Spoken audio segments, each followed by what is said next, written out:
Tejiendo la voz, el amor, la armonía, la conciencia y la inspiración se pueden tejer con palabras. Yo soy Alejandra Escobar y en este espacio quiero darle voz a mi alma a través de conversaciones auténticas que nos acompañen en la búsqueda de la verdad y nos regalen reflexiones profundas y significativas hiladas por la experiencia, la sinceridad y el amor. Hola, bienvenidos a Tejiendo la Voz. En esta ocasión tengo acá a una de mis amigas bonitas, entonces muy feliz, Vivi, de tenerte acá. Yo le escribí a Vivi, le dije, Vivi, yo siento que tu historia realmente puede servir de inspiración para muchas personas que estén viviendo un proceso parecido al que ya nos vas a contar. Así que gracias por aceptar esta invitación a contar esta historia que también sé que te toca el alma. Sí, total. Aquí vamos a hacer gárgaras para no llorar. Bueno, estoy con Viviana Mona. Viviana Mona es muchas cosas y ya nos vas a contar un poquito qué, pero también hoy traemos a la Vivi mamá a este episodio, a concentrarnos en ella, en cómo ha sido ese camino de la maternidad. Pero de todas formas, Vivi, qué bonito que nos pongas en contexto. ¿Quién es Viviana? Siempre les pregunto si su vida fuera un tejido. ¿Cuáles han sido esos hilos que los trenzaron para llegar hasta hoy donde están? Y digamos un poquito en este caso que estamos trayendo a la Viviana mamá, ¿cómo ha sido ese caminar de Viviana hasta convertirse hoy en la mamá de Pablo a través de adopción? Listo, bueno, Ale, gracias. Les voy a dar una respuesta de quién soy desde el punto de vista espiritual, que así trato de verme para no identificarme con este personaje. Soy un alma que llegó muy perdida, creo que como todos, porque esto es un tema de autodescubrirse todos los días. Soy la del fracaso, porque han sido muchos momentos donde he sentido fracaso, parte de ello lo que vamos a hablar ahorita. Y también soy la del aprendizaje. He tenido que evolucionar en muchos aspectos de mi vida para poderme dar cuenta que dando el paso es que se aprende, no esperando a ver si alguien nos pasa la tabla. Y también soy la de la resiliencia. La vida me ha enseñado a esperar y también a tirarme al río, a dejar que fluya. Y también soy la del servicio. Yo siento que como seres humanos y como almas venimos a dos cosas, a servir y aprender. Entonces ya estoy también en este otro lado. No es que nunca haya servido, pero de alguna manera el servicio ya cobró sentido, ha cobrado más sentido últimamente. Entonces también soy la que está ahorita al servicio. Ya dentro del mundo del personaje, entonces soy comunicadora social, con énfasis en comunicación organizacional. He trabajado con el tema de comunicar cosas en las empresas, de trabajar con gestión humana, la gestión de cambio, que fue el proceso en el que nos conocimos. Y ahorita, como soy astróloga hace más de 10 años, estoy dedicada a brindar mis servicios de astrología y digamos que amplifiqué el portafolio espiritual brindando acompañamiento desde Casa Otra Mirada, con diferentes terapias espirituales, holísticas, que alivianan el cuerpo, la mente y el alma. Ahí por hacerles un resumen. Vivi, ¿cómo comienza para ti? Devuélvete todo lo que sea necesario devolverte, no hay afán, el deseo de ser mamá. ¿Y cómo comienza este recorrido? ¿Y cuáles fueron, como si esto fuera un cuento de los hermanos Grimm, cuáles fueron esos zorros, esos lobos que salieron? ¿Qué pasó? ¿Quién te ayudó? ¿Qué honguito por ahí te sopló el camino? ¿Cómo fue que llegaste hasta donde estás hoy? Ale, yo sabía que iba a ser mamá desde que nací, desde pequeña. O sea, no tengo memoria desde los 4 años para atrás, pero sé que desde que jugaba muñecas lo tenía muy claro. Yo sabía que tenía que ser mamá. De hecho, cuando ya estaba en una etapa muy adulta, el que eso no se consolidara era como en contra yo iba como en contra de la corriente, me sentía como en contra de la corriente. ¿Por qué no se da si eso es tan profundo en mí? Sí, esto está en mí. O sea, parte de mí, de mi personaje y de venir aquí era ser mamá. Yo lo tenía clarísimo. De hecho, en muchas de las primeras citas que uno tiene con aquellos que se arriman a mirar si hay oportunidades, la pregunta era, pues, ¿quieres ser papá? ¿Quieres ser papá? No, que no sé, que de pronto, descartado. Pues, o sea, de una vez yo... Sí, porque no era que yo quisiera sostener relaciones solo para procrear, pero obviamente para mí era muy importante que ese fuera como un destino. Entonces, lo sabía desde pequeña. Siempre me he comportado como mamá, incluso con mis papás, con mis hermanos. He tenido como esa fuerza interior para ordenar cosas, ¿cierto? Para decir, ya la he mermado un poco, para decir, para mandar, para orientar. Entonces en mí también está esa vena, incluso pues por algo soy docente, como de orientar, enseñar, guiar, y creo que eso es importante en la vida de un papá, con todos los errores también que eso conlleva. Entonces yo siempre sabía, los zorros, si vamos a hablar de los zorros y de lo que ayudó y lo que no ayudó, pues digamos que yo en una etapa de adolescencia pues estaba en mi cuento, sabía que iba a ser mamá, pero no ahí. Ya por allá como a los 20 y punta empecé a no cuidarme mucho, la verdad, como a dejar que listo, pensando uno pues que el príncipe azul de ese momento iba a ser, pues dejando que las cosas fluyeran. Nunca me pegué un susto. Yo decía, ve, tan charros, yo tan de buenas o tan de malas, no sé. Nunca pasó nada hasta que pues efectivamente me casé. Yo he tenido ya 2 matrimonios. ¿Te casaste a los 30 años? A los 30, el primero. Me casé a los 30, sin llegar a ningún susto femenino hasta el momento, no. Y con la persona que me casé ya tenía un hijo, entonces, oh sorpresa, cuando ya estando casada me dice como que no era una prioridad. Y yo, uy, pero o sea, nos casamos y esto para mí sí lo era. Entonces igual, después de muchas conversaciones la persona accedió y como yo tenía 30, uno dice, no, pues todavía no, disfrutemos el matrimonio, por allá a los 32, ahí sí dije, bueno, ya creo que el reloj biológico empieza a hacer conteo, esto no es como chasqueando el dedo, entonces vamos a empezar, y nos hicimos todo lo que se hace una mujer y un hombre, exámenes preconcepcionales, ahí fue cuando ya llegó como una noticia, un lobo, si tú me lo preguntas como lobo, pues como el personaje que llega a ensombrecer las cosas. Me mandan una ecografía que se llama histerosalpingografía, nunca se me olvida porque es larguísimo, pero nunca se me olvida. Ese nombre? Ese nombre se quedó en mí, y es como un líquido que te ponen en las trompas para que salga en la radiografía, como para contraste, que se refleje en la radiografía y se pueda ver si hay obstrucción. Efectivamente, estaba una trompa, creo que la izquierda obstruida, y la derecha no muy funcionando. Además se encontraron ovarios poliquísticos, un montón de cosas que hasta ese momento no me habían dolido ni un pelo. Entonces empecé pues como con ese tratamiento, hubo cirugía como de desobstrucción de trompas. Me acuerdo que el médico dijo, el ginecólogo dijo, vayan de luna de miel porque estos 6 meses ya con esas trompas despejadas de una, no funcionó. Y empezamos entonces, ya con ese diagnóstico, no es sencillo decir, hagan la tarea que va a quedar, porque el diagnóstico, además, bueno, mi pareja de ese momento no era una persona muy joven tampoco, ya era un hombre más adulto, entonces también el conteo de espermas, bueno, eso se vuelve un tema de la movilidad del esperma, que no alcanza a llegar, que el recorrido, realmente tener un hijo es un milagro. Es un milagro. Uno cree que eso es muy fácil, pero es que el que un espermatozoide llegue a un óvulo, eso es un milagro. Entonces, para quien ha vivido este lado sabe lo que se tiene que hacer para que eso suceda. Y empecé en un tema, yo cuando eso te había recibido la herencia de mi madre, que vendimos una casa, entonces dije, pues pongo la herencia en esto. Porque tenía clarísimo que, y esta palabra lo voy a decir, aunque suene dura, que como fuera, iba a ser mamá, y ese como fuera hay que saberlo leer, porque el universo también te dice cómo es, como quiera. Bueno, vamos a mirar qué costo vas a pagar. Entonces empecé a hacer tratamientos, no servía la inseminación, porque la inseminación artificial es que a ti te inyectan el esperma de tu esposo para que él solito termine de hacer el recorrido. De alguna manera te lo ponen muy cerca, pero él tiene que terminar el recorrido. Camino, pero igual tiene que tener la fuerza para llegar, para terminar el tramo.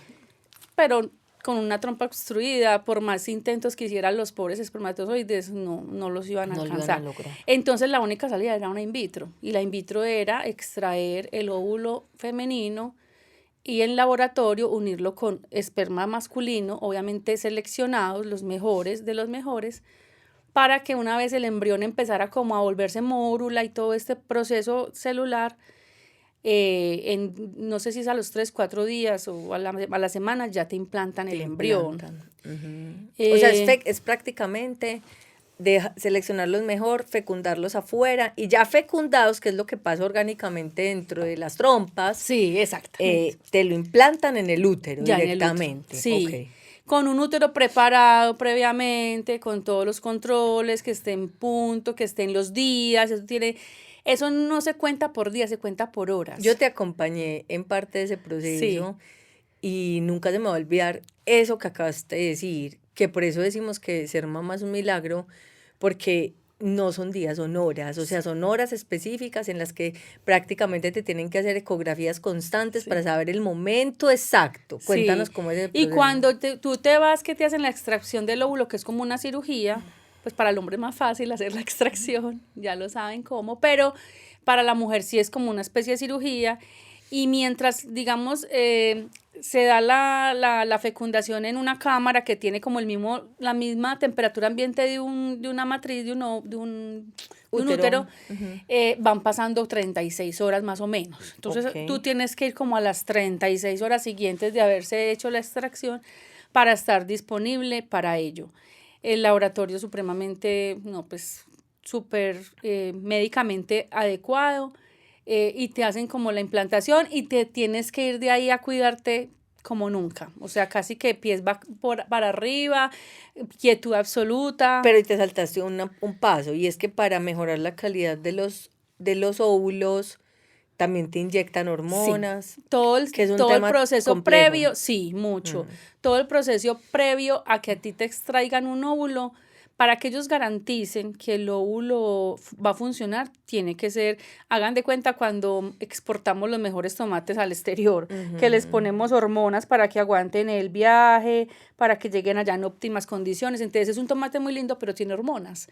Lo mismo con el óvulo. Entonces son óvulos que, como hubo un proceso previo de inyectarse con las jeringuitas pequeñas como de diabetes, inyectarse las hormonas para que el óvulo crezca, se desarrolle, quede en una condición óptima, pues todo eso es un poco tedioso, no solo porque uno mismo tiene que hacerse en el punto exacto la inyección, sino porque uno lo hace con miedo, o sea, uno de todas maneras está poniendo ahí toda su emocionalidad y uno dice, eso es un salto de fe. Entonces, y porque además te genera todo lo que hormonalmente está pasando en un embarazo. Por 100. Como si estuvieras embarazada. Por 100, o sea, esas hormonas llegan y entonces uno se siente más gordo, más inflamado, más estresado, más vulnerable, su ciclo se desordena, es decir, es como obligar al cuerpo a hacer un proceso que naturalmente debía ocurrir, cuando mi cuerpo lo hacía de toda manera naturalmente, porque tener una trompa obstruida no estaba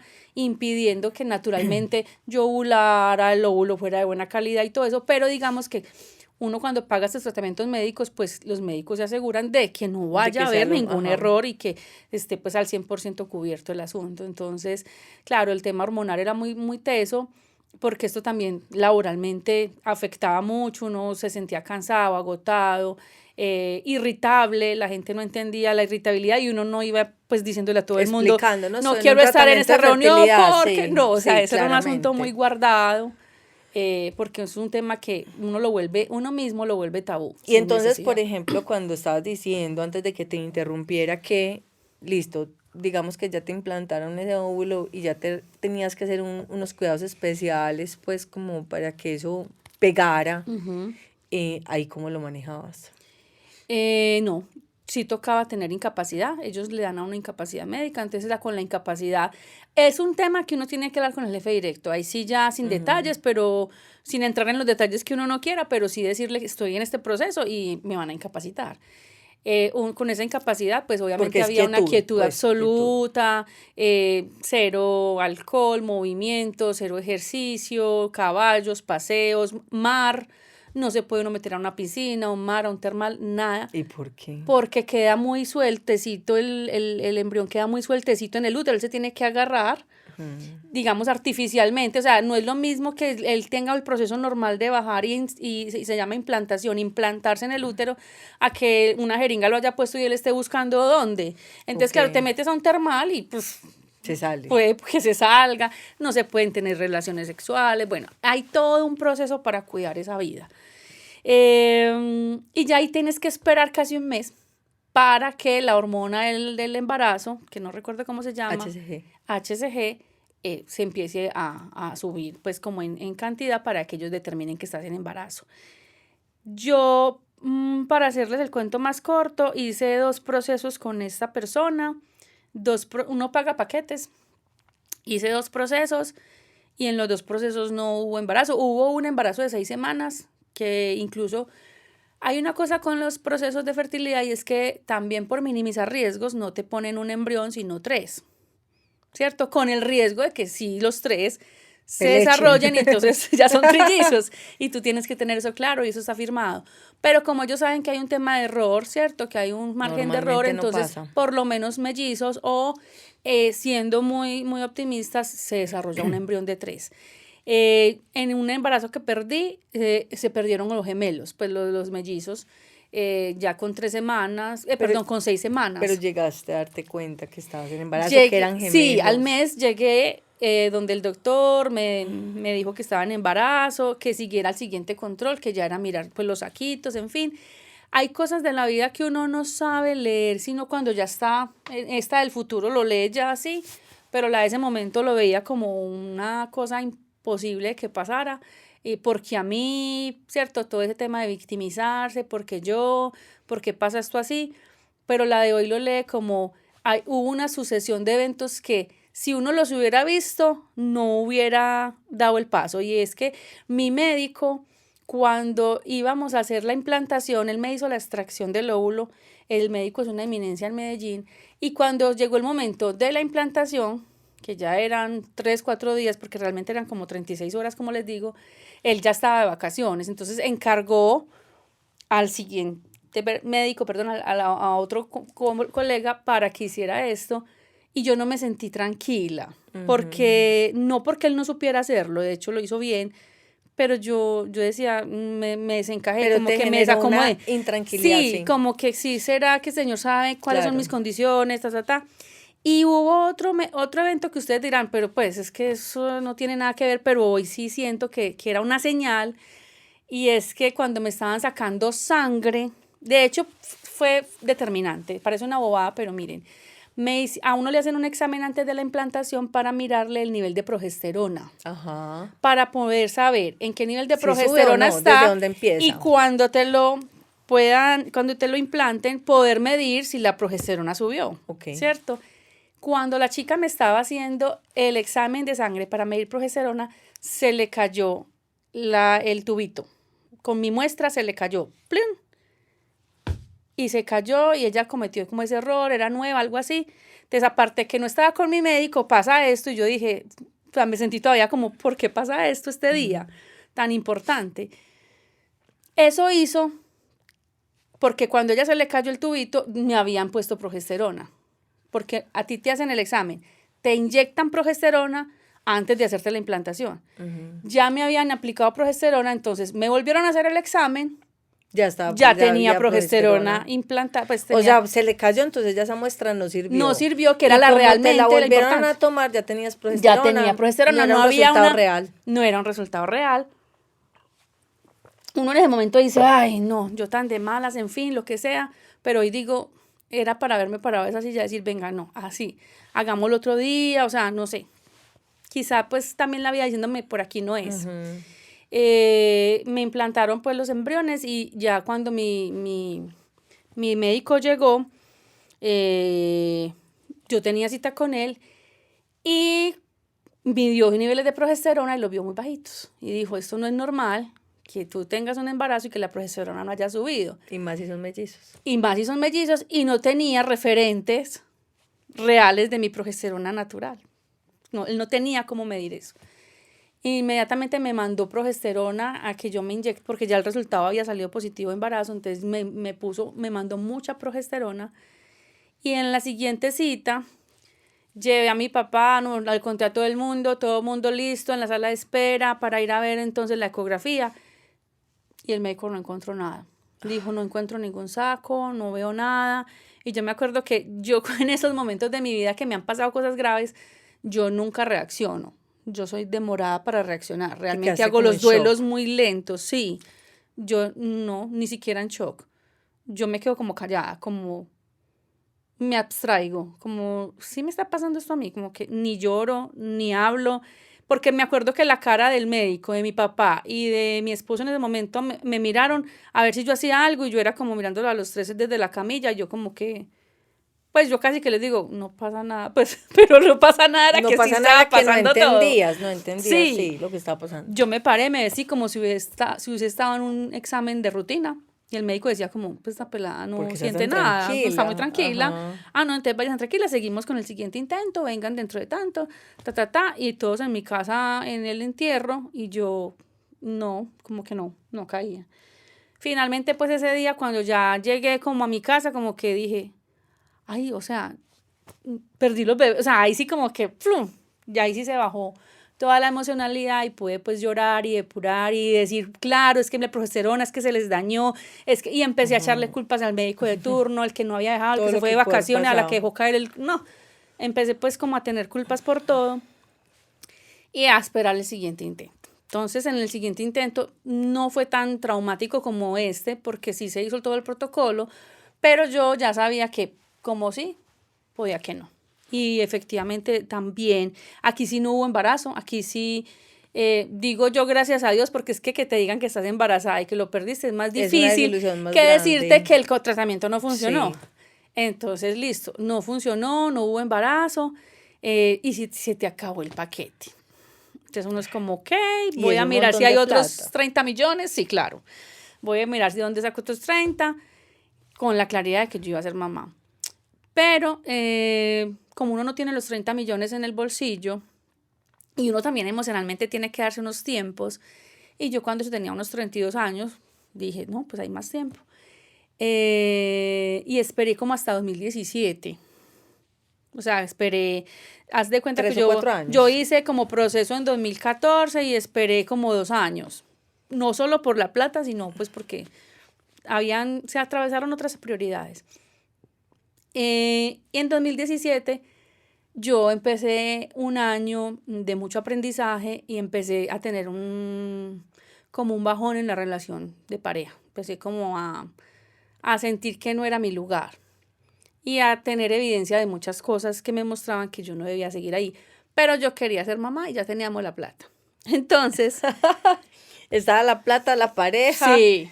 pero ya sentías que no, pero digamos eso fue la prioridad en ese Y momento. aquí está el primer aprendizaje de este proceso, de este tema, y es cómo uno sintiéndose tan fuerte en un tema tan seguro, aun cuando la vida te dice, sí lo vas a hacer, pero no así, o no en este momento, tú te vas de frente y dices, no, es que es cuando yo diga. Pues así fue, cuando dije yo soy la que quiero de una, empecemos tratamiento, yo ya sintiéndome muy mal, muy mal en la relación, empezamos proceso de nuevo y e incluso cambiamos de laboratorio, pues digamos, de clínica, Sí. a ver si de pronto con esta otra clínica era mejor. Y mm, cuando me hicieron la implantación para ese 2017 yo ya tenía también otro diagnóstico adicional, y era que ya la calidad de mis óvulos no era tan buena. Porque ya has pasado los 35, Sí, algo así. Digamos seguramente. que todas tenemos un conteo de Ajá. óvulos que cuando ya llega la menopausia es porque no hay más. Y mi conteo se estaba como agotando. Entonces esos últimos ovulitos que van quedando ahí no son como los de los 25, ¿cierto? Entonces también había que hacer refuerzo hormonal. Para ese momento yo dije, listo, vamos a hacerlo. Y fue muy duro ese momento porque recuerdo, y miren como la terquedad, o sea, la cabeza diciendo una cosa y el corazón diciéndote otra, porque yo fui y me acosté en la camilla, me dispuse para la implantación del embrión sabiendo que yo ya no amaba a ese hombre. Y cuando salí de ahí, en esos lapsos de tiempo en el que uno se tiene que cuidar mucho, hubo una confrontación con esta persona, un tema que surgió, y me acuerdo mucho que yo en la cocina, o sea, cuando ya él estaba en la habitación después de esa confrontación, no recuerdo por qué, pero era un tema más que me confirmaba que yo qué estaba haciendo ahí, yo me fui para la cocina ya supuestamente embarazada, pues ya esperando Sí, claro. resultados, diciendo, ¿sabes qué? Le dije a Dios, me acuerdo que yo creo que esos pedidos que uno hace con el alma, no me importa si pierdo este bebé. Si yo pierdo este bebé, tú sabes lo mucho que yo quiero ser mamá, si yo pierdo este bebé, entenderé que este no es el hombre que tiene que estar en mi vida. Yo lo pierdo y me voy de esta relación, porque no puedo estar más aquí. Y si quedo en embarazo, voy a darte todas las gracias del mundo por haberme cumplido mi sueño y pondré todo de mí para que esto resurja, para que, digamos, como papás, logremos darle a Salir este adelante. chiquitín, pero yo hablaba de como papás. O sea, yo seguía en mi cuento de ya como papás, porque ya metí las patas, ya tocó. Y eso también tiene mucho que ver con que uno dice, pues este es el único hombre que me vio, el que me miró, el que está conmigo, me quiere de buena forma, de mala forma, mal que bien, ahí voy a estar y no voy a tener como que más. Entonces me acuerdo que yo casi que mirando al cielo dije, si pierdo este bebé, te prometo que me voy de acá. Es una señal. Y efectivamente, cuando fuimos eso fue un 14 de julio, un viernes, y al 17, que era como lunes, tenía que ir a mirar. Entonces quiero que miren también todo esto de las fechas, porque uno cree que el alma no sabe, pero todo está planeado. El alma todo lo tiene planeado. Ese 17 de julio fuimos al médico y yo ya sabía, mi alma ya sabía que no iba a estar en embarazo. Pues además porque una mamá sabe cuándo está en embarazo. O sea, yo en el primer embarazo que sí perdí, yo sí sentía sensaciones. Aquí no sentía nada. Y el médico dijo, no se pegó. Y como era el primer intento con esa clínica, pues ya el paquete también incluía otros 2 intentos. Otros 2 más. Ya estaban pagos.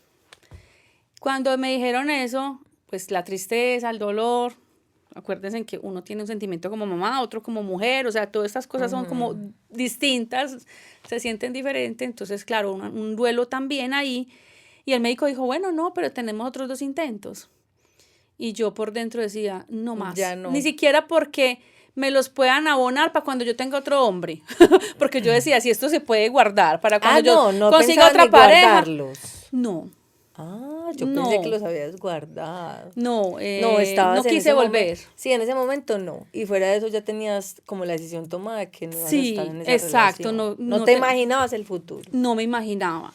Sin embargo, salí de ahí y obviamente no era el momento para salir de una relación en ese instante porque la otra persona sí estaba también con su duelo, pero sí dejé como pasar un tiempito para tomar la decisión final, pues de irme de esa relación. Yo en noviembre, imagínense, eso fue julio y hasta noviembre fue que vine como a decir, ya tengo para dónde irme y me voy a ir por las razones estas, y no va más y no me voy a hacer más intentos, porque no tiene sentido, pues no me siento ni amada ni que estoy amando acá, entonces no creo que seamos los papás como en lo que llegue.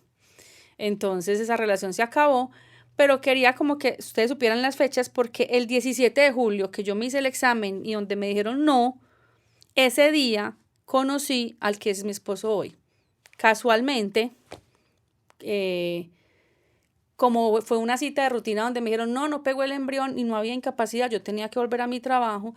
Cuando volví a mi trabajo después de esa noticia, que ya no me dolió tanto como la primera, además porque me estaba confirmando que una relación se acababa, ese día había entrado a trabajar ese lunes mi esposo en un nuevo puesto al lado mío y ahí lo conocí como compañero de trabajo.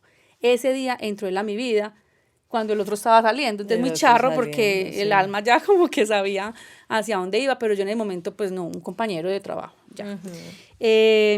Yo terminé esa relación en diciembre, en noviembre, diciembre, y en marzo del siguiente año inicié así rapidito relación sentimental con este compañero de trabajo, que actualmente es mi esposo. Y uno dice, ve, ¿por qué no desempacaste y ya estabas con otro? Porque es que yo ya tenía esa relación terminada Ya desde habías hecho el 2017, duelo. o sea, Ajá. empezó 2017 y yo hasta me hice un tratamiento ya sabiendo que esa relación había Que no, terminado, y no lo solo que me quedé amabas. ahí. Sí.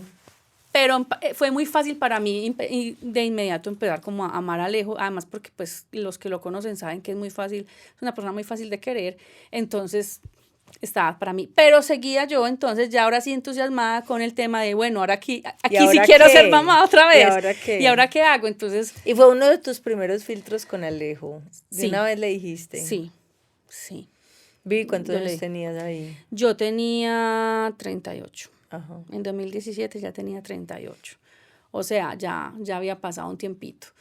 Y Alejo, pues yo les llevo 7 años, Alejo tenía 31, Estaba pues estaba muy joven. joven. Ujú. Entonces él sí dijo de una, igual no empezamos ahí mismo porque pues empezamos una relación, nos casamos en 2019 y en 2019 ya con el afán de mi edad, como listo, hagamos un intento, 39. sí, 39, entonces 2019, recién casados empezamos a mirar, por fortuna volví a la clínica donde estaba y me dijeron no. Ahí le guardamos sus dos No se los, intentos. no habían embriones, pero sí nos habían guardado como un intento. O Ah, qué sea, habían bueno. guardado 2 intentos más porque ellos tienen ahí como una vigencia. Entonces yo le dije, ve, pues están pagos. Si quieres, hagámoslo. Lo hicimos y yo poniendo toda mi fuerza, pero no está mal, también en la potencia de Alejo, que era un hombre más joven, los espermatozoides, Yo dije, no, por aquí sí puede pegar. También tuvimos una pérdida, me acuerdo que era como mitad de año, y entonces yo dije, esto ya está, esto ya no tenía que ver con quién era el papá. O sea, Ni esto de con quién, ni clínica, ni cómo, ni nada, esto ya no es de dónde. procedimiento, de que las trompas estaban bien, de que ellos son muy buenos médicos, de que ya el papá no era este sino aquel. Esto ya está muy raro. Para 2019 yo ya estaba trabajando contigo, yo creo. Ustedes se dieron cuenta de esa pérdida. Y ahí sí fue muy duro porque es que yo sí amaba profundamente a Alejo y ya tenía 39 y yo dije, no me va a dar mucho tiempo, la verdad. Entramos en pandemia y prácticamente toda la pandemia la lloré. Toda, gracias a Dios, no había que ir a trabajar, no me tenían que ver como esa cara de dolor todo el tiempo, aunque ustedes yo creo que por el Teams, pues por las reuniones, se daban cuenta de mis asuntos, porque además empezó un tema de hemorragias inesperadas, el periodo a descontrolarse, yo ya no estaba en tratamiento, no estaba con hormonas, pero el periodo como que no, o sea, mi cuerpo no sabía como en qué Sí. mood estaba, entonces eso me llegaba a la menstruación de un momento a otro, me hacía quedar mal donde estuviera, por eso les digo, menos mal estábamos en pandemia, porque yo resolvía, yo creo que te chateaba como, tengo este tema, tengo que colgar la reunión y para el baño, porque eran hemorragias tras hemorragias, hasta que Alejo y yo dijimos, pues no, yo le dije a él no, porque el médico decía, agotaron 1 de 3, íbamos ya en 2 de 3. Ajá. El que se Hay perdió en otro. 2017, dijo, falta 1. Entonces yo ahí ya con el dolor en el alma, sabiendo que Alejo pues también quería, le dije al doctor, no, ¿sabes qué? No, porque esto ya es como ir en contra de la corriente, esto ya es darle muy duro a mi cuerpo, Ya esto pasados ya los es, 40 también. ya yo en Yo creo. 2019 ya tenía 40, yo le dije, esto ya también es emocionalmente uno darse mucho látigo, o sea, hasta donde el corazón puede aguantar, el cuerpo seguramente si me meten más hormonas dará su milla extra, pero pues Pero yo ya no puedo más, entonces empecé un tema de sanación espiritual con diferentes terapias. Empecé a hacer terapia, a sanar temas con mamá, con papá, mejor dicho, a hacerme cargo de procesos, ni siquiera como con el aliento de, si yo sano esto va a quedar en embarazo mañana, no. Simplemente como a sanar cosas, a darme cuenta, todo este proceso, esa noche oscura, me llevó como a devolverme a decir, si yo lo tengo claro de pequeña, ¿por qué no se da? Entonces empecé hubo un tema de merecimiento con un tercer grado, yo cursaba tercer grado cuando un episodio que pareciera no muy fuerte, pero lo fue, donde uno en el colegio usaba bandera. Y entonces yo siempre veía que mucha gente izaba bandera, yo tenía pues 8 años y nunca había izado bandera. Y hubo un día que que una profesora del grupo, que vamos a izar bandera al orden esta semana. Lo voy a rifar entre todas. O sea, ni siquiera había un tema de mérito. Ay, se lo Ajá. merece Vivi, Por no, juiciosa ni lo por voy a nada. rifar. Y no se me olvida que me gané con el número 37 en la lista. Yo era el 37, me gané la izada de bandera. Ustedes no saben para mí qué era que yo tenía que ir a izar bandera y pararme, pues sí, Y lo izar estabas bandera. Y esperando. que me Era muy pusieran, importante para ti. que me pusieran la Muy medallita. significativo. Me acuerdo cómo era la medalla. Para mí eso era, uy, me merezco la izada de bandera. Y ese día dejé la lonchera en el salón. Me fui para la casa y dejé la lonchera. Y al otro día, la profesora dijo, por desordenada, no vas a izar bandera, porque No dejaste te la lonchera. puedo creer, Y no sé Vivi. con qué palabras ella me lo dijo, pero para mí, yo tengo el recuerdo bloqueado, no sé qué dijo, porque lo único que recuerdo es eso, que no vas a izar bandera, y el salto en mi memoria está hasta el otro día que mi mamá volvió conmigo al colegio y volvió trapito a esa profesora. Ujú. No sé qué le dijo. Mi mamá estaba furiosa. Yo no sé yo en qué trance entré. Pues la verdad bloqueé ese recuerdo. No he podido acordarme. Y no quisiera ya, pues porque ya lo sané. ¿Qué fue lo que ella dijo? Pero tuvo que haber sido muy duro. Para que tu Porque mamá mi mamá el tuviera otro que día ir, volvió y claro. dijo, ¿qué le hiciste a mi hija? Nunca hice bandera. Pues no la hice de todas maneras. Pero mi mamá sí le dijo como, no es la forma. O sea, es que no es la izada bandera. Es que, ¿qué le hiciste? Eso tuvo que ver con un tema de merecimiento impresionante. El no merecer. Y eso lo tuve que trabajar, eso salió ahí en pandemias, yo depuré todo eso, porque decía, voy a hacer fuerza para no llorar, porque esto es un tema muy pendejo, pero uno no se imagina a los niños cómo esto los puede marcar. Y ya, pues obviamente no juzgo a esa docente. Ella es un ser humano y hizo lo que creía que debía hacer. Mi mamá sí me defendió mucho, pero el tema lo vine a sanar apenas después de varios embarazos fallidos. El tema es que Increíble. no solamente fue ese tema, sino que pude sanar muchas cosas más. Y toda la pandemia me sirvió para eso.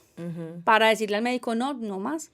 Me ofreció ovodonación, es decir, tus óvulos no, porque no están dando, entonces el óvulo de otra chica, venga, hagamos genotipo para que mires quién es, bueno, no quién es, sino con el óvulo, Sus el genes. esperma de tu esposo y te lo implantamos a ti. Me ofrecieron hasta, ¿cómo se llama? Como vientre de alquiler. Vientre subrogado, no sé cómo se dice así, pues el vientre de alquiler, como dicen por ahí. Todas las opciones, Todo. porque ya después de esa la que seguía la adopción. Entonces uno trata de irse hasta lo último para no adoptar, porque ya la adopción tiene muchos mitos de cómo irá a salir ese niño, de quién será, de si tiene cosas, de cómo vendrá. Entonces decíamos que no. Pero yo me acuerdo que en 2020, durante toda esa pandemia, yo le dije a mi esposo, mira, yo no voy a hacer más nada médico. Pues, o sea, no. Ya emocionalmente no puedo, sé que sigue ovodonación, que sigue vientre de alquiler, sé que sigue lo que sea, y pudiera tener la plata para eso, ya estuviera pago el paquete, pero no lo voy a hacer. O tomamos una decisión que la última opción es la adopción, o no tenemos hijos. Pero yo sí te digo una cosa, yo voy a ser mamá. O sea, yo seguía con esa llama. O sea, para mí era como que yo ya sabía que iba a ser mamá, solo que yo no tenía el cómo. Y Alejo me dijo, es que la adopción, no sé. O sea, la verdad, había muchos mitos alrededor de eso. Y yo le dije, pues si no quieres adoptar, entonces también tomemos una decisión con la relación, porque yo voy a tener hijos. Y él me decía, pero es que tú no me puedes decir que vas a tener hijos a costa de lo que sea. Y yo, ya me ha costado mucho, ya que me puede costar. Pues, que me digan que no es la adopción. Si me dicen que no es la adopción, yo ya sé. Pero voy a hacer hasta lo último. Hasta mi último intento. Hasta mi último aliento. Todo lo que esté en mis manos. Sí, contigo o sin ti. Porque hoy en día también hacen adopción para mujeres solas. Entonces, yo intentando presionar, pero pues este es un hombre que no se ha dejado presionar de esa manera, sino que él es de conquistarse por otros lados. Me dejó como tranquila y a los días me dice, ya 2021, me dice, tenemos cita en abril para un taller de adopción. Y yo, ¿cita? Y me dijo, sí, lo que pasa es que voy a probar la sopa. Y cuando la pruebe te digo, sí, no quiero, porque es que también te estoy diciendo que no sin saber cómo es. Ajá. Y tampoco me parece justo. Yo creo que por lo menos preguntemos, acerquémonos y demos el paso sabiendo pues que si ya estando allá vemos que es muy difícil, pues ya te puedo decir con juicio que no, pero no te quiero cerrar esa puerta. Además porque también estoy entusiasmado pues con un hijo, yo listo. Eso fue 2021, año en el que nuestro hijo nació. O sea, él iba naciendo y nosotros íbamos entregando papeles. Vuelven las fechas a coincidir. Alejo entregó papeles Y por allá todo lo que fue 2022 y parte de 2023 fueron talleres, terapias psicológicas, el tema económico, entrevistas, psicólogos, trabajadores sociales. Bueno, hacen todo un proceso que se demora mucho. Pero, por ejemplo, en el primer taller al que fuimos, donde íbamos a saber si sí o si no, obviamente es un taller que te desmitifica todo lo de la adopción. Te desmitifica que un niño adoptado va a salir esto o aquello. Ellos hacen la analogía de cuando tú tienes un hijo biológico también puede volverse un niño malo, un niño, no sé, como nadie lo quisiera tener, enfermo, lo que fuera. Eso no lo determina la adopción. También nos hacían conscientes de la importancia de ser papás terapéuticos. Es decir, aquí los niños que llegan por adopción tienen una herida de abandono. Todos los seres Trauma. humanos tenemos heridas grandes, pero ellos ya traen la del abandono pues marcada, entonces también se vuelve uno papá terapéutico. Bueno, y uno con esa palabra terapéutico ahí, como, ¿será que sí soy capaz? Y hoy en día los dos somos terapeutas y nos da risa porque podemos, pues con Pablo, como llevar como todo esto, todas estas herramientas, ponérselas a disposición a él. Cuando estuvimos en el primer taller, me acuerdo que yo me hice atrás, como siempre, todo lo mío es como estar en shock, pero atrás, y Alejo en primera fila, y yo lo veía alzando la mano, preguntando, hablando, opinando, el psicólogo, como es señor tan interesado, Ajá. y por allá en el break, ya empezó a llorar y a llorar y a llorar, y dijo, yo sí quiero, yo sí quiero, yo sí quiero, perdón, pero esto sí es lo mío, yo quiero por aquí, y yo ya era como, bueno, pues como, o sea, era como a la inversa la cosa, y cuando él dijo yo sí Tú en quiero, shock. yo dije, bueno, sí, dale. Obviamente un niño que llega por adopción tiene unas condiciones, no diferentes a las de otros niños, pero un poco más, son condiciones distintas. Obviamente tienen un tema de abandono, seguramente sus orígenes han consumido alguna sustancia, para ellos fue un error ese embarazo, no tuvieron las condiciones económicas. También sin juzgar, algo pasó con sus vidas que no sí pudieron hacer cargo, porque uno no tampoco puede llegar a juzgar Sí, no. y a victimizar al niño. Y empezamos todo ese proceso duró 1 año y medio, todo 2022, casi todo 2023, hasta que cuando tú entregas todos los papeles, cuando los psicólogos te han hecho entrevistas, cuando te han mirado tu vida familiar, cuando hicieron visitas domiciliaria, todo, ellos pasan un informe al comité de adopción para decirle al comité de adopción, pues tú, ¿Son aptos o no son son aptos? idóneos o no. Bueno, yo no sé si me puedo extender en este pedacito, pues me vas diciendo, Ale, porque quiero conectar esto con un tema espiritual, pues que siempre ha rodeado nuestras vidas, y te incluyo porque también eres mucho de ese sentir, y es que esto también venía anclado a un tema que yo venía sanando. Cuando nosotros nos dijeron, vamos a mandar esto al comité de adopción para mirar si son idóneos o no, era como el símil a vamos a mirar si quedaste en embarazo. Era la misma situación, pero no en un laboratorio, sino en una sala de juntas. Claro. Se empezaba a gestar, sí o no. Cuando a ti te dicen si son idóneos, ya están en embarazo, esperen que les asignemos un niño. Entonces para mí era como el símil, y eso no funcionaba. Se demoraban. La visita domiciliaria fue en octubre, me acuerdo, de 2022, y era marzo de 2023, y nada. Y yo, bueno, nos fuimos para Subachoque a hacer una terapia con caballos. Subachoque queda Cundinamarca, y en una terapia con caballos, casi que el terapeuta dijo, no sé qué pasa, pero de estos 3 caballos que están leyendo tu alma, hay uno enojadísimo. Estos 2 se van a dejar hacer terapia, o sea, voy a poder hacer terapia con ellos y tú, pero este no quiere.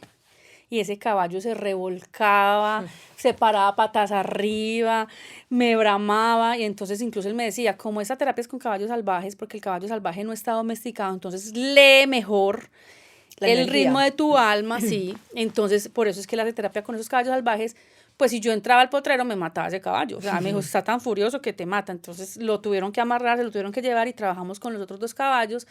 Y para resumirles, sí trabajé un tema como de tristeza, pero hubo un caballo que él me trajo hacia mí, y esto mucha gente no lo va a creer, pero sucedió.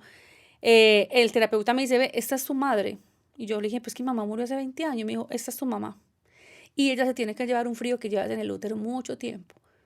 y me está diciendo que por esta y esta situación de la niñez, pues, ¿qué iba a saber el Y él terapeuta de eso? ni idea, cero pues. Sí, lo que pasa es que él ya tiene una capacidad para leer el caballo impresionante. Entonces me dice, por esta situación de tu niñez que recibiste tú, pero era un dolor de tu mamá, pues Que un se frío. alojó y un frío en el útero.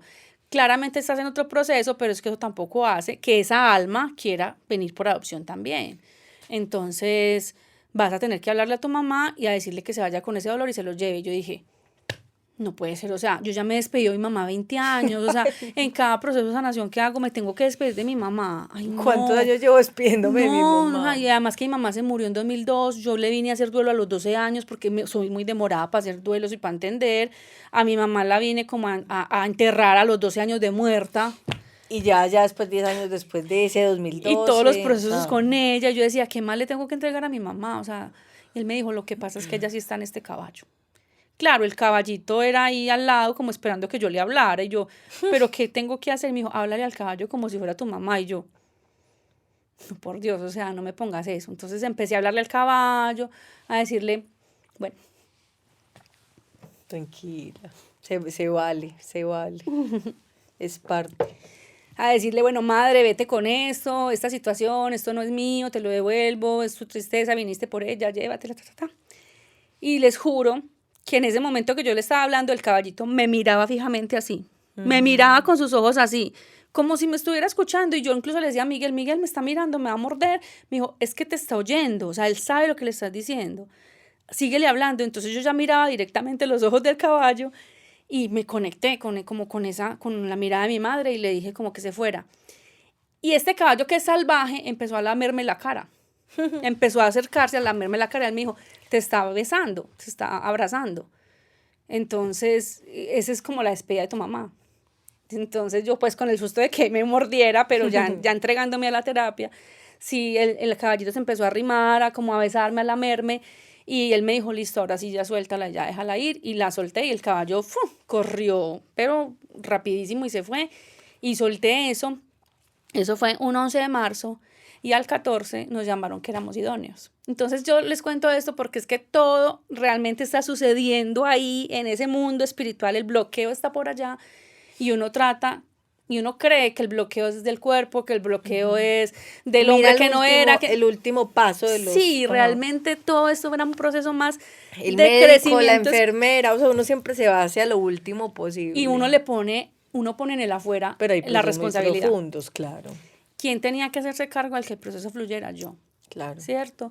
Y no estoy diciendo que hubiera hecho la terapia de caballos para poder quedar en embarazo, no, No. es que tenía que ser así. Todo era parte del proceso. Además, Ale, porque los procesos de adopción se demoran 2 años, 2 años y medio, el de nosotros, todo era rápido. Yo dije, es que es como si me hubiera tirado por un lisadero, o sea, cada que yo me hacía una in vitro, yo era como con ese miedo arriba del lisadero de tirarme y alguien me empujaba y yo me tiraba por el lisadero y por ahí me atascaba en medio del lisadero y nunca llegaba a la piscina, pero yo cuando o sea, les hago la analogía porque cuando yo entregué papeles de adopción y Alejo dijo sí, esto empezó a fluir y cita tras cita, o sea, hoy en día somos 2 papás que vamos a los talleres de papás adoptivos a dar testimonio, o sea, ya nos volvimos testimonio de otros papás, porque esto fluyó impresionantemente.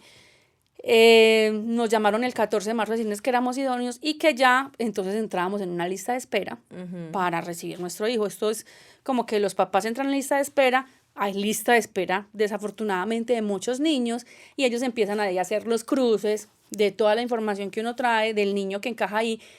Yo quiero aquí también aprovechar para que el tema del mito de la adopción también se quite y es que no, Bienestar Familiar o quien sea que haga este trámite no está para darle hijos a las familias, o sea, ellos no están para suplir tus necesidades ni para complacerte. Esto no es una plaza de mercado, allá no hay niños Johnson y Johnson que yo lo quiero mono, lo Sí, quiero lo niño, quiero, lo quiero pues, niña, ajá. de 1 año, de 5, no, tú allá no puedes ir a escoger. Esto no es un supermercado. Absolutamente, y si quedas en embarazo, ¿qué tienes que hacer? Esperar. Si te sale niño, si te sale niña, si sale negrito Igual, como el abuelo total, o mono total. como la abuela, pues uno no sabe qué vas a llegar y es igual en bienestar igual. familiar. Entonces, allá el lema de bienestar familiar es, les buscamos familias a los niños. Es Allá al el que revés. importa es el niño. Entonces, como tú te has aperturado en todo ese proceso previo a condiciones porque uno tiene que aperturarse así, quiere niños con cáncer, con leucemia, previamente abusados, con condición X, con enfermedades, y tiene que estar certificado por un médico y un psicólogo, pues ellos miran esas aperturas que tú tienes para mirar qué niños también encajan ahí. Nosotros nos habíamos aperturado realmente, después de pensarlo mucho, a unas enfermedades que son irrisorias, pues que cuando entregamos el documento dijimos, no nos van a asignar ningún niño porque es que estamos pidiendo prácticamente un niño sano. Lo pedíamos como, ay, nos aperturamos a daltonismo, nos aperturamos a enfermedad respiratoria, pero no oxígeno dependiente, o sea, alergia respiratoria. Nos aperturamos a fonoaudiología, que no pronuncie bien la R. Y la doctora decía, no tengan miedo de pasar ese formulario así. ¿Qué de malo hay de querer un niño sano también? Sí. Que en bienestar también hay niños sanos. Sí. Y yo, pues sí. Bueno. Pero sí se aperturan con otra cantidad de Nos cosas. aperturamos a etnia, que ahí sí puede salir un niño indígena o de raza negra, ¿cierto? A eso sí, porque nosotros con eso no tenemos ningún problema. Y ya. Con la edad también. Y la edad sí la ponen ellos. Si tú no ok. llegas a los 50, papás que no lleguen a los 50, los entregan niños entre 1 y 5 años. Ok. Y Después si ya pasas de los sí 50, más de 5 mayorcitos. niños en O adelante. sea, que el niño tenga una edad que corresponda a tu mismo proceso Sí, de vida. y que tengas los alientos Sí, de pues, porque sostener tú a los pañales. 60 años con un recién nacido, Sí, ¿cierto? pañales, trasnochos, exacto. Que acompasen los ritmos. Ajá. Exacto. Entonces, no, nosotros nos habíamos aperturado a ello. Y por allá en agosto, imagínense, o sea, fue en marzo la idoneidad y por allá en agosto nos hicieron una videollamada que realmente me parece un proceso muy bonito porque cuando te van a decir que eres papá, hacen una especie como de ritual de lo que se puede, y es que el comité de adopción se reúne. Nosotros sabíamos que se reunían cada jueves, pero pues ya era agosto y no nos habían llamado. Y ese jueves mi esposo estaba en Bogotá, yo estaba en Medellín, me acuerdo que estaba en Cresan Waffles sola comiendo. Y cuando yo contesté la videollamada de un número desconocido, y Alejo al mismo tiempo también, era una videollamada. Mi esposo la contestó, yo la contesté, y cuando vemos toda la sala de juntas está parada aplaudiendo. Ay, Vivi, no, se puso todo de punta. Entonces usted quedas como, felicidades papás, ya tenemos un hijo para ustedes. Ay, no. Entonces eso es como, wow, o sea, Ay, no. Alejo se desmayó en el evento. Alejo estaba en la puerta del evento porque se salió a contestar y se desmayó, y todos los de bienestar como, uy, señor, solucione, pues como ahorita los llamamos, no pensábamos que se fueran a poner así. Pues Alejo lo recogieron, el vigilante. O sea, se desmayó. Se desmayó allá, entonces lo tuvieron que coger en pleno evento, que no sé qué, era una cosa académica, lo tuvieron que recoger, yo colgué nuevamente. Callada, en shock, callada. Realmente aquí. Alejo desmayado, Vivi ahí. La energía femenina estaba más en mi esposo. Hasta que ellos nos volvieron a llamar, ¿cómo se siente, señor? Él dijo, no, fue que el choque emocional, discúlpeme. Entonces nos dijo, tienen ya un niño asignado, ya sabemos quién es, vengan dentro de 8 días. Y yo les dije, no, pero vení, o sea, niño, niña, me están esperando para baby showers. ¿Cuántos años tiene? Para ir pasando las tallas de la gente que me preguntaba. No, en 8 días les decimos. Y yo, no puede ser, esos son los 8 días que uno menos duerme en la vida, la verdad. Es como si ya supieras que van a hacer o que te van a decir el sexo y no puedes nada. Nada. Igual nosotros dos ya habíamos soñado de acostarnos a dormir soñando. Cuando él era joven, cuando no estábamos juntos, ya casados, soñábamos mucho con un niño hombre, yo sabía. Y les digo una cosa, yo desde que estaba pequeñita y quería ser mamá, yo sabía que iba a ser mamá de un niño hombre. Ahorita les cuento el entramado espiritual que eso tiene por detrás.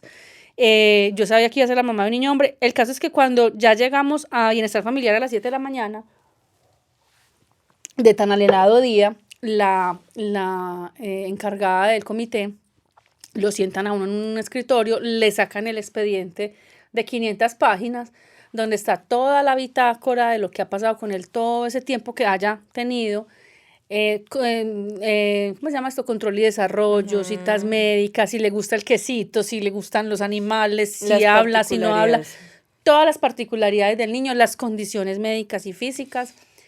Nos lo leyeron, no te muestran fotos. Ahí sí supimos que era un niño. Leímos la edad, no había cumplido ni los 2 años, creo que era de los más pequeños que habían. Y nos dijeron, Bueno, tienen 10 días, llévense en el expediente, tienen 10 días para Prepárense. contestar, si Para quieren o no. contestar, ¿verdad? Sí. Porque lo que te permite bienestar familiar, no estoy diciendo con esto que bienestar familiar diga, ay, sí, tú puedes decir que no quieres, no. Lo que bienestar familiar dice es, váyanse, miren el expediente y miren si en las aperturas que ustedes tienen hay coincidencias. Si hay alguna apertura que ustedes no tenían y nosotros les estamos asignando a un niño que no esté en esas aperturas, nosotros Pueden corregimos, decir no. hacemos la Ajá. corrección.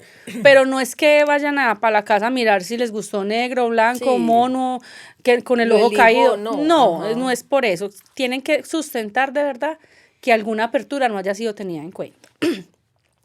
Cuando nosotros dijimos, listo, lo vamos a ir a pensarlo, nos entregaron una cajita pequeñita de cartón, de estas cajitas de regalo, con papelito por encima, y cuando tú lo sacas, está la foto.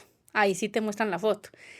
Y este negro, porque mi hijo es un negro hermoso, estaba furioso en esa foto. O sea, es como, no quiero nada. O sea, si uno ve esa foto, uno dice, uy, no, este niño tan bravo. Y tú, ese es mi hijo. Y yo, ay, ¿qué es este negro tan lindo? Entonces dice como, hola, soy Julano de tal y quiero conocerte. Obviamente el nombre que él en ese momento tiene, porque uno lo puede cambiar hasta antes de 4 años. Nos fuimos para una cafetería, leímos todo el expediente. Ahí almorzamos, comimos café y a las 3 horas volvimos a bienestar familiar. ¿Y cuáles 10 días? Sí, sí, sí. Sí, recontra, Sí, sí. recontra, sí. O sea, no hay nada que pensar. Pablo no tiene ni una enfermedad. Pablo no tiene ni fonoaudiología, ni respiratorio, ni daltonismo, nada. Es el niño más sano. Tuvimos el privilegio de que es un niño que no ha sido institucionalizado, es decir, no ha estado de hogar en hogar, de institución en institución, tramitando su tema de desapego constante, sino que era un niño que desde los 7 días de nacido vivió siempre con una madre sustituta. Es decir, él siempre estuvo bajo el cuidado de una persona que lo tenía gordo, bien Una alimentado, única figura de alentado, apego. amado, querido. O sea, yo ya pensaba era cómo la mamá me lo iba a entregar. Claro. O sea, cómo íbamos Como a la hacer. mamá sustituta lo Sí, iba cómo iba a poder Cómo se entregar. iba a desapegar, claro. Porque el niño estaba como en un hogar desde que de los 7 días de nacido, como si esta es mi casa. Entonces, sin un rasguño, nada. El caso es que cuando dijimos que sí, ya entran ellos en un proceso muy bonito donde los psicólogos empiezan a preparar el niño, que uno cree que un niño necesita años para esto, los niños todo lo captan muy fácil, y no tenían ni 2 años y lo empezaron a preparar todos los días. El psicólogo va a la casa de la madre sustituta a llevarle regalos que nosotros le mandamos, a mostrarle fotos, tuvimos que hacer un cuento, en el cuento pegábamos fotos de los abuelos, de los que van a ser los tíos, de los gaticos, el cuento tenía que ver incluso con darle galleta a los gaticos, un peluchito con la voz de nosotros para que identificara voces. Todo esto, todo el tiempo el psicólogo va. ¿Quién es mamá Vivi? ¿Quién es papá Alejo? ¿Quién tititi? ¿Quién ta? Este es tu papá, ta. El niño juega con los carritos, al momentico lo llaman. Ven, muéstrame tu mamá la Vivi, tin. Ya le empieza a señalar. Eso pasa como en un mes. Hasta que en un mes tú, porque ellos te graban video y te los mandan, tú ya ves que el niño dice mamá le Vivi, papá Alejo, o sea, y le van diciendo, te van a recoger, te van a llevar para que él se prepare pues para eso. Hasta que ya 15 días antes hacen videollamadas, hay 2 videollamadas en donde no nos paró bolas. Claro, es que Puso un a niño de jugar. 2 años está Sí, en sí se otra, asomaba el sí. celular como yo, Y ya yo los ellos conozco. se asoman y se devuelven. Sí, como yo conozco a estos niños, estos señores, pero seguían jugando y obviamente pues de reflejo, de refilón se veía la madre sustituta en su dolor. Pero bueno, ni ella puede saber quiénes somos, ni nosotros sabemos quién es ella. Esos datos los tendrá Pablo cuando cumpla 18, por allá están custodiados, pero no podemos tener ni direcciones, ni apellido, ni nada. El caso es que cuando ya programan la entrega, pues esto se vuelve todo durante todo ese tiempo de intercambio con él, del psicólogo, pues ya hacíamos nosotros baby showers, la gente corrió porque teníamos mes y medio para el baby shower, para todo eso, la talla, el peso, para armar todo. todo, sí. Para armar todo, la gente corrió, fue un niño muy esperado. Y obviamente pues también yo entraba en un tema de licencia de maternidad, o sea, todo igual que como si fuera un embarazo, y llega pues el gran día. Yo ese gran día pensé que, nuevamente, iba a estar así llorando, mejor dicho, porque yo ya había llorado mucho este tema. No, ese día yo estaba pasmada, otra vez, pasmada, como que no sabía qué iba a hacer, pero todo eso contenido pues siempre sale después. No es para romantizar las cosas, no es que el niño llegue y diga, papá, mamá, y corramos por un jardín de Así flores blancas. sí, en un Te estaba corredor, esperando, ay, hijo, hija, ajá. mamá. No, no sucede así. A veces pasa con niños más grandes que sí abrazan a los papás, pero un bebé de 2 años no. Cuando el psicólogo lo llevó porque volaron desde Caucasia hasta Medellín, pues el niño se quedó contra la pared y nos vio, y el psicólogo tenía que dejarlo con nosotros solo porque pues para que él viera que ya se quedaba con nosotros solo. Y él se tiró contra la pared a llorar y a gritar y a llorar y a llorar mucho, como ¿por qué me dejaron aquí solo? Entonces Alejo lo tuvo que cargar, lo tuvimos que suavizar. Lo tuvimos que suavizar y eso lo dejan a uno en ese salón hasta que sea necesario, hasta que el niño se sienta tranquilo de irse con nosotros. ¿Para qué voy a hablar? Pero dirán que el gobierno, pues les digo, hay muchos mitos, pero los procesos son muy bonitos y hay profesionales muy buenos en esto. Ese día cometimos el error, que ya nos había anticipado que no lo hiciéramos, pero cometimos el error de que afuera de bienestar familiar había como 20 personas, porque nos dijeron no lleven gente, que para ellos es muy abrumador. Claro. No hicieron caso en mi casa, estaba la gente afuera, todo el mundo lo vio, lo cogió, lo cargó, lo jolió, claro, le mostraban juguetes, él feliz. Nos fuimos a almorzar a un restaurante donde habían jueguitos, se metió en las bolitas, en el izadero, el niño no, pues feliz. Y cuando ya llegamos a la casa por la noche, ya los 3 solos, que eso debió haber pasado así, el niño empezó a vomitar, empezó a sentirse mal y eso era todo un tema emocional que no estaba sobreestimulado. Estaba sobreestimulado. Para hacerles el cuento más corto, a los 15 días ya nos decía mamá, papá, ya la casa llena de juguetes, nosotros sin podernos adaptar. ¿Verdad? Porque aquí se adaptó más rápido. Pablo, siempre se van a adaptar más fácil. Siempre se van a adaptar más fácil, los niños salen. Porque nosotros los adultos tenemos rutinas, teníamos cosas de esposos que hacíamos, dormíamos hasta tarde, un domingo no madrugábamos, la casa es impecable, y uno eso lo empieza a ver y uno va a decir, ay, o sea, sí, ya está aquí. Una entrada al baño ya tiene que ser a la carrera porque cuidado se cae. Entonces para nosotros sí fue, yo me imagino que eso le pasa al que también tiene un bebé. Sí, claro, porque también pasa de un día para otro. También pasa de un día para otro. Que uno cree que pasa el romanticismo y al otro día ya es como... Es igual, vos viviste un embarazo. Desde que te dieron idóneo hasta que Pablo llegó, viviste un embarazo.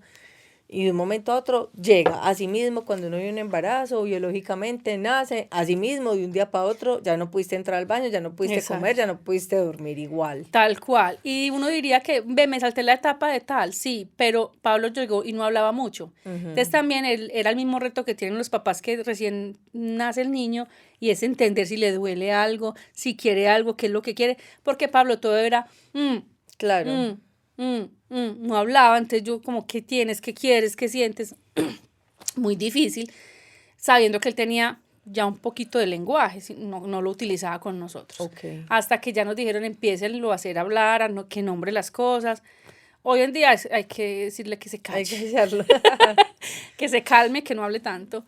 Pero sí fue un proceso muy retador.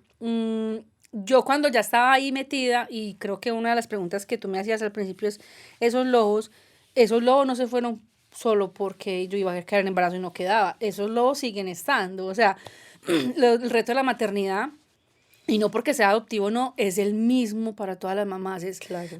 Ahorita te decía yo cómo dejo al niño en el jardín, que sí me lo cuiden, que no se vaya a enfermar, salimos y estaba lloviendo, cómo hago para taparlo para que no le dé gripa, vengo, hago mis cosas, pero a las 4:30 tengo que volver por él, hay que llevarlo a fútbol, cómo cuadro que la abuela lo cuide, el pediatra, 1000 cosas. Entonces todos los días es como un reto distinto, y todos los días es también un reto de conectar con ellos, ¿cierto? Desde su esencia, desde lo que ellos son. Y como pareja, pues también cambian las cosas. Entonces, obviamente, pues la prioridad se va como entrelazando. Yo no digo que cambien y que se priorice una cosa sobre la otra, sino que hay que ir armando la trenza, el tejido que tú dices que hay que ir armando entre mi relación de pareja, quién soy yo, mis proyectos personales, que durante ese lapso de tiempo, por fechas y que coinciden, que ustedes, pues yo creo que me he basado mucho en el tema de las fechas. A Pablo nos lo entregan en 2023, pero yo desde 2022 ya no era empleada, ya era independiente. O sea, yo en 2022, yo tiré papeles de Pablo para adopción, y en 2022 me quedé sin el empleo de siempre y empecé a hacer otras cosas. Entonces también como que quedé en el aire en medio de un proceso de adopción. Y cuando ya me lo entregaron en 2023, yo ya tenía un empleo independiente, pero ya también estaba haciendo el tránsito hacia lo que ahora hago. Entonces eran muchos cambios uno tras otros, y es a empezar a entender que uno es mamá, pero que también es profesional, que también tiene otros talentos, que también tiene amistades, que también tiene un esposo, bueno.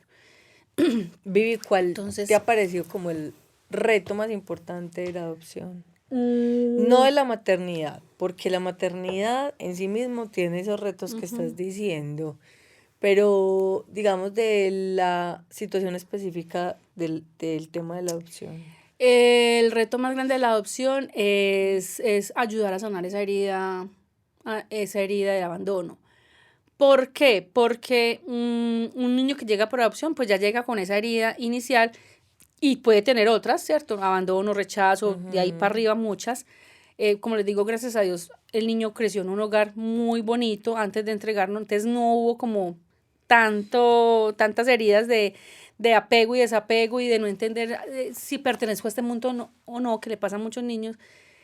Pero sí nos tenemos que volver unos papás terapéuticos, y ahora que nosotros hacemos terapias holísticas y espirituales y acompañamos a otras personas, podemos ver en nuestro niño cosas que empiezan a surgir. Por ejemplo, en este momento es un niño que tú no puedes dejar solito en el comedor y te vas para el baño. Él empieza a buscarte, mamá, estás aquí, mamá, no te has ido, mamá. Entonces no le gusta estar solo. Entonces tenemos que no solo volvernos psicólogos ahí, sino buscarle Claro, psicólogo acompañamiento. para que él desarrolle ese tema de no te vamos a dejar, no.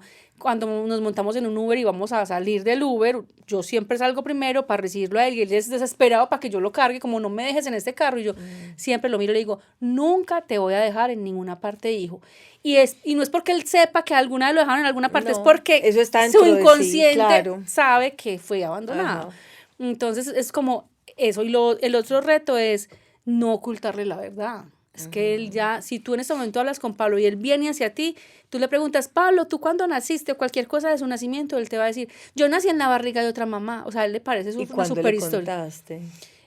Una vez en la guardería hicieron como un asunto de familia, que también nosotros siempre nos anticipamos a hablar con los profesores para contarles la historia y para que nos digan, nos den señales, porque es que el niño pasa mucho tiempo allá, Claro. de cosas que sucedan, y si hay bullying que nos digan. Hasta ahora no ha pasado nada, pero entonces, viendo el tema de la familia, la profesora dijo, bueno, ¿y tu familia y tu papá? Miren, les voy a contar una cosa muy especial. Pablo nació en la barriga de otra mamá, pero en el corazón de la mamá de Vivi. Entonces ya lo vuelve una historia mágica y él lo ve como una historia, wow, yo soy especial, entonces viene y cuenta que él nació en la barriga de otra mamá.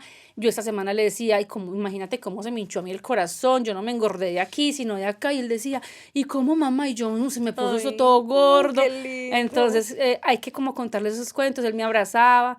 Entonces es también como volverse el terapeuta ahí y hacerle sentir a él que él no es diferente, sino que es especial. Ajá, y que eso hace distinto. parte de su gran don y de su gran Ajá. talento, y que cuando lleguen momentos de bullying tenga muchas herramientas para contrarrestar eso, para que no se le venga en contra, sino a favor, como que tenga las respuestas para volverlo a favor. Además, porque con Pablo hay una cosa que es muy evidente, y es que él es moreno, nosotros somos muy blancos, entonces eso se nota muchísimo, pues, el tema. A nosotros nos ha pasado en centros comerciales que cuando están los jueguitos, los encargados de los jueguitos son el papá de este niño, y yo soy alzando la mano, Alejo, no, el papá, nosotros somos pues la mamá y el papá. Entonces, claro, ellos son buscando el moreno.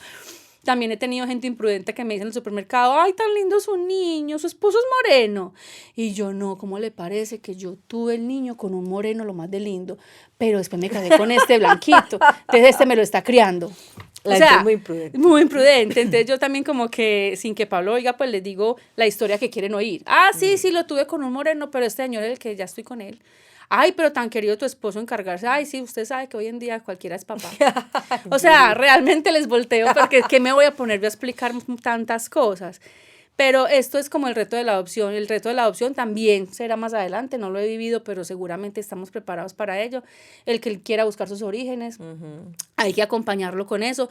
Todos los seres humanos siempre queremos saber de dónde venimos y queremos justo, una explicación, claro, y es ¿cierto? justo, Queremos sí. una explicación. A veces también incluso podríamos estar preparados para que él diga, me voy a ir con mis papás biológicos. Hazlo, o sea, hazlo. Nosotros te acompañamos hasta donde quieras, hazlo. Creemos que no lo va a hacer porque pues las estadísticas dicen que normalmente los Claro. hijos se quedan con los papás adoptivos, pero si lo quiere hacer, pues nosotros no tendríamos como ningún problema. Viví. Y ya, para cerrar, me gustaría hacerte la última pregunta, que me gustaría, la verdad, quedarme aquí todo el día contigo, pero bueno, esta es la vida, estos son los tiempos, pero sí me parece muy bonito que cerremos.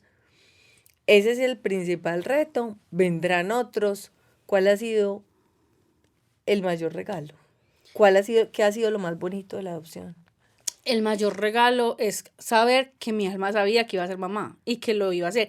Y el mayor regalo es que en la vida esperó a que fuera el hombre adecuado el que tenía que ser el papá de ese niño. O sea, que me dijo, sí lo vas a hacer, pero cuando yo diga, no cuando tú quieras. Y eso es un aprendizaje grandísimo. Pero te decía que yo era la fracasada en esto, porque uno cree que fracasa, pero uno no fracasa. Uno lo único que hace es que quiere las cosas cuando uno dice y no cuando el universo las tiene ajá, listas. los tiempos son distintos. Entonces ya hoy sí soy la del aprendizaje, más que la del fracaso soy la del aprendizaje, porque aprendí a esperar. Eso es uno de los regalos más grandes. Obviamente el regalo que toda mamá tiene, que tu hijo te abrace y te diga, te amo mamá, no quiero dormir sino contigo, bueno, las cositas que ustedes saben que son muy tiernas en ellos, y el ver hoy mi hogar pues como tan consolidado, un esposo tan bello. Quiero hacer un paréntesis aquí porque les dije que les iba a contar un tema espiritual. Yo hago registro akáshico y como hago registro akáshico a otras personas para mirar en otras vidas qué bloqueos tienen, yo me hice un propio registro akáshico, hice como una visualización y ahí me mostraron que resulta que Pablo en otra vida pasada también fue mi hijo, ¿cierto? Uno viene en grupos de almas y puede ser en esta vida la mamá de la que fue la abuela o el esposo del que fue el hermano, o sea, uno aquí se cambia de roles, pero pues siempre venimos en esos grupos. Yo fui la mamá de Pablo en otra vida, me acuerdo que me dijeron muy bien 1949, es decir, 40 años antes de esta encarnación, y Pablo a los 2 años lo arrolló un carro, es decir, en esa vida este niño lo arrolló un carro, yo como mamá pierdo ese bebé y a mí la explicación que me dan estos seres lindos, pues Es que digamos, aquí lo vas a retomar desde esa edad. lo vamos a dejar retomar la relación como mamá me dijo y por eso Pablo tenía que llegar a tu vida a los 2 años, Ajá. porque para nosotros es una continuación de la relación. Por eso no podías quedar en embarazo, porque esta alma que ya había pactado contigo venir a ser tu hijo, tenía que venir en la misma edad en la que se fue. Cuando yo entendí eso, yo dije, oh por Dios, o sea, siempre era la opción, la opción La para que opción, esta alma siempre fue, viniera. ajá. Siempre era la opción. Entonces, yo ahora le hago una pregunta y una reflexión final a la gente, que sé que siempre cierras tus podcasts diciendo una reflexión final, y quiero hacer una y es, quien esté en estos procesos, quien crea que la opción no es, primero desmitifique, primero hacer que se pruebe la sopa, sáquese sus mitos y después de haber ido, digan sí, no, allá no les van a decir que no si no continúan, no pasa nada si no siguen el proceso. Pero yo les quiero como hacer esta pregunta sobre todo a las mujeres. ¿Qué es lo más importante de ustedes cuando quieren ser mamás? ¿Ser mamás o quedar en embarazo? Porque si lo que tú quieres es quedar en embarazo, pues entonces insiste hasta que puedas. Pero si tú lo que realmente quieres es ser mamá, no importa el cómo. O sea, no importa el cómo. Cuando uno quiere ser mamá, no importa cómo. Yo entendí que en mi proceso no era embarazarme, mi proceso era ser mamá, siempre lo fue. Entonces yo sí les pido esa reflexión porque son cosas muy diferentes. El embarazo, por supuesto, que es una etapa bellísima y está romantizada y tiene mucho de verdad en ello, pero también tener un niño por adopción ¿Qué es tiene lo unas que viene ahí recompensas. para adelante? Sí, Claro. unas recompensas muy bellas. Vivi, eternamente agradecida. Qué Hablé historia mucho.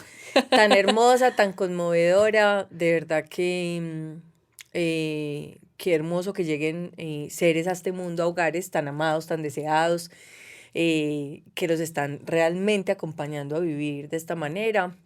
Nos dejas grandes reflexiones, entonces muchas gracias por estar acá. No, gracias a ti por la invitación. Yo quería que esta historia algún día se supiera y gracias por amplificarla, porque sé que te sigue mucha gente. También algún día yo decía, bueno, Aleja montó un podcast, yo sé que algún día me va a llamar, pero nunca pensé que por el tema de la adopción y me alegra, y ayer te contesté, o estos días te contesté como que me honra ir, porque sé que esto tiene que escucharse, son historias que se tienen que saber y que realmente nos quitan un velo que a veces tenemos como sobre las cosas. Así es. Bueno, y pues ahí disculpan el ataque de tos incorporado, pero bueno, es parte del No lo camino de la sentimos. vida. Muchas gracias a todos por escuchar. Yo sé que esta historia va a llegar a muchas almas, a muchos corazones, a muchas mamás que seguramente están viviendo este proceso, otras que están pensando, dudando si vivirlo o no vivirlo, a muchos hijos adoptados también, que seguramente están mirando qué hay detrás de esas mamás adoptivas que tomaron esa decisión. Entonces, de verdad que muchas gracias. Y bueno, nos vemos en el próximo episodio. Qué bonita la vida. Gracias, chao.